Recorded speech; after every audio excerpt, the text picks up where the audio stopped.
I'm recording this on Wednesday, November the 4th, 2020. At the moment that I'm recording this, we still have not determined who the next president of the United States will be. But I was reminded of a quote from Brene Brown's book, Braving the Wilderness. Our men's small group read through that book a couple of years ago. And in one of the chapters, Brown talks about the aftermath of the 2016 election. And let me just read a little bit to you. I remember when the rhetoric was at an all-time high. This was around Thanksgiving, and the big joke was about buying plastic knives and forks for family dinners to avoid casualties during the holiday feast.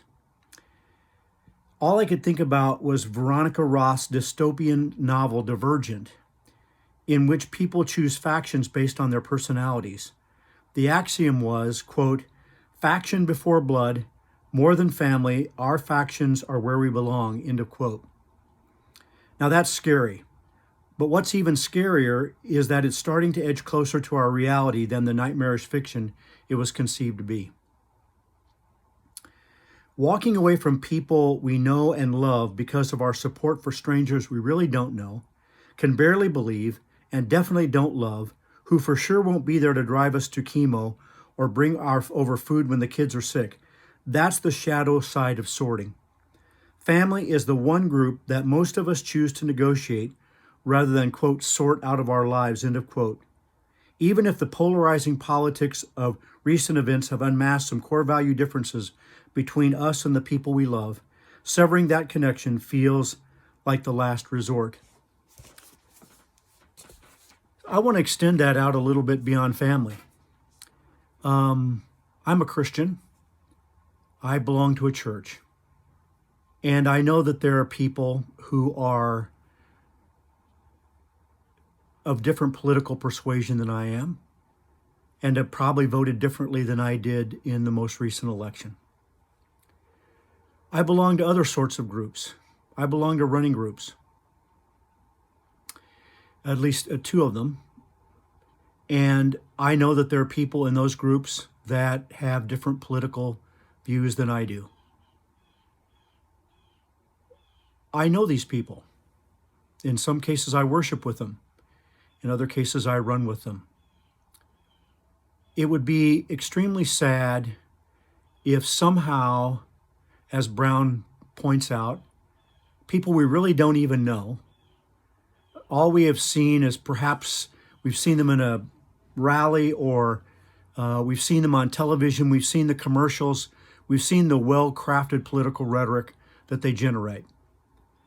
And we're willing to break real friendships, people that we know, people that we run with, people that we worship with.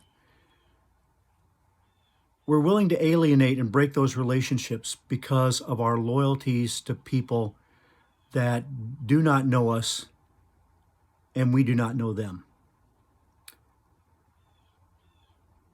That saddens me tremendously. And I think if we saw that in 2016, the potential for it here in 2020 is even greater. I would like to ask you to think seriously about maintaining relationships, even with people that you disagree with. I'm reminded of what the writer of the Proverbs said, that as iron sharpens iron, so one sharpens another. Too many times in our relationships, we're looking for the comfort factor. We want to be with people that we agree with, people that we can share the same values. And there's a place for that, to be sure. But we need other people in our lives that create friction. As iron sharpens iron, so one sharpens another. So my encouragement to you today would be, stay engaged, try to carry on civil conversations with people that you disagree with. Our country, our neighborhoods, our towns are terribly polarized. We can either wring our hands and grieve over that fact, or we can start to be the solution to the problem. I would encourage you to stay engaged, to stay in relationship, to experience perhaps a little bit of discomfort as you listen to and dialogue with other people who disagree with you. That is my prayer and my hope on November the 4th, 2020.